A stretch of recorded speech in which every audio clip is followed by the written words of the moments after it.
బైంసా పట్టణంలో విశ్రాంతి భవనం ముందర ఐలమ్మ గద్దె వద్ద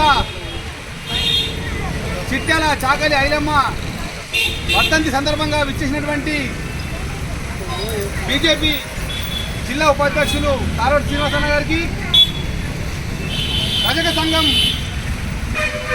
అధ్యక్ష కార్యదర్శులు బాబు గారికి, రామదాస్ గారికి, అదేవిధంగా ఇక్కడ విచ్చేసినటువంటి రజక సోదరి సోదరమణులకు, అదేవిధంగా ఇక్కడ ప్రజలందరూ కూడా ఐలమ్మ గద్దె వద్ద ఐలమ్మ వర్ధంతి సందర్భంగా ఇక్కడికి విచ్చేసినటువంటి ప్రతి ఒక్క నాయకులకు, ప్రజలందరికీ కూడా వర్ధంతి సందర్భంగా ఘనంగా నివాళులు తెలియజేస్తూ ఐలమ్మ వారసత్వాన్ని కొనసాగించడం కోసం ఏదైతే కొంగు నడుముకు చుట్టి గొడవలు చేతబట్టి ఆనాటి కాలంలోనే మహిళగా ఉండి విరోచితమైనటువంటి పోరాటాలు చేసినటువంటి వీరవనిత చాకలి ఐలమ్మ, ఆ ఐలమ్మ గారి ఆశయ సాధన కోసం ఆనాటి కాలంలో ఏదైతే ధరలు భూస్వాములు భూములు గుంజుకొని చాకలి ఐలమ్మపై దాడి చేయడానికి కూడా వెనకాడకుండా దాడి చేసినప్పుడు ఆమె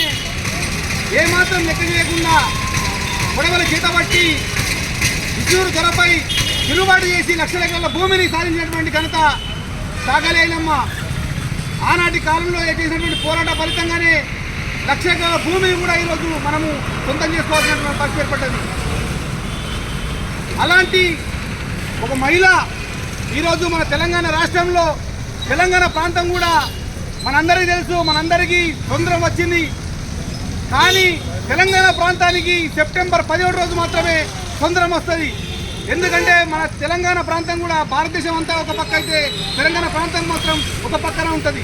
అప్పటికి మనకి ఎవరికి కూడా ఇంకా స్వేచ్ఛ స్వతంత్రాలు రాలేవు. మనం అప్పటికి బానిసత్వంలో కుంగిపోయి ఉన్నాం. కానీ ఆనాటి కాలంలోనే విష్ణూరు మహారాజు దొరలందరికీ కూడా నిజాం ప్రభుత్వం ఎదురొడ్డి నిలబడినటువంటి చాకలి ఐలమ్మ ఏదైతే విరోచితమైన పోరాటం ద్వారా అనేక మంది ఐక్యతగా ఉండి ఆ ఐక్యత ద్వారానే ఈరోజు మనం అందరం కూడా గర్వించదగ్గ ఈరోజు ఒక రజక కుటుంబంలో నేను జన్మించినందుకు కూడా చాలా సంతోషపడతా ఉన్నాను. అలాంటి సందర్భంలో మరి ఈ తెలంగాణ రాష్ట్రంలో బీఆర్ఎస్ గవర్నమెంట్ గతంలో ఏదైతే చాకలి ఐలమ్మకు ఏదైతే ఐలమ్మ జయంతి వర్ధంతులను మరి గవర్నమెంట్ ప్రభుత్వ అధికారికంగా లాంఛనంగా చేయబడడం జరిగింది. కానీ ఇప్పుడు గెలిచినటువంటి కాంగ్రెస్ ప్రభుత్వం ఉన్నటువంటి ఏదైతే రేవంత్ రెడ్డి గారు, మీరు గతంలో అసెంబ్లీ సాక్షిగా చాకలి కులస్తులందరికీ కూడా ఎస్సీ జాబితాలో చేరుస్తామని చెప్పి, షెడ్యూల్డ్ కాస్ట్లో చేస్తామని చెప్పి ఆ రోజు మీరు అసెంబ్లీ సాక్షిగా మీరు మాట్లాడడం జరిగింది. దానికి అనుకూలంగా ఈరోజు కాంగ్రెస్ ప్రభుత్వం ఏర్పడ్డది. అందులో భాగంగా మా రజకులందరూ కూడా మీకు ఓట్లేసి గెలిపించినటువంటి సందర్భం ఉన్నది. కాబట్టి వెంటనే ఏదైతే మా చిరకాల వాంఛన ప్రజలందరికీ కూడా ఎస్సీ జాబితాలో చేర్చాలని చెప్పి ఏదైతే ఉందో దాంట్లో చేర్చాలని చెప్పి, అదేవిధంగా ఈ మధ్యకాలంలో చాకలి కులస్తులపైన అనేక రకాలుగా దౌర్జన్యాలు దోపిడీలు జరుగుతూ ఉన్నాయి, వారిపైన అత్యాచారాలు జరుగుతూ ఉన్నాయి. వాటన్నిటిని కూడా చట్టబద్ధంగా చేసే విధంగా అట్రాసిటీ కేసును కూడా అమలు చేయాలని చెప్పి కూడా మేము సందర్భంగా తెలియజేస్తూ ఉన్నాము. వెంటనే ఈ రాష్ట్ర ప్రభుత్వం కూడా ప్రజలపై జరుగుతున్నటువంటి ఏదైతే దౌర్జన్య కాండ ఏదైతే ఉందో దాన్ని వెంటనే విస్మరించాలని చెప్పి, అదేవిధంగా ప్రజలందరికీ కూడా పూర్తి స్థాయిలో ఇల్లు, భూమి, స్థలాలు అనేది కూడా కేటాయించాలి, సంక్షేమ పథకాలు ప్రతి ఒక్కరికి కేటాయించాలని చెప్పి ఈ సందర్భంగా తెలియజేస్తా ఉన్నాము. అందరికీ సందర్భంగా జై రజక, జై జై రజక. మీ అందరికీ కూడా ప్రతి ఒక్కరికి అందరికీ కూడా ప్రత్యేక ధన్యవాదాలు తెలియజేస్తా ఉన్నాము.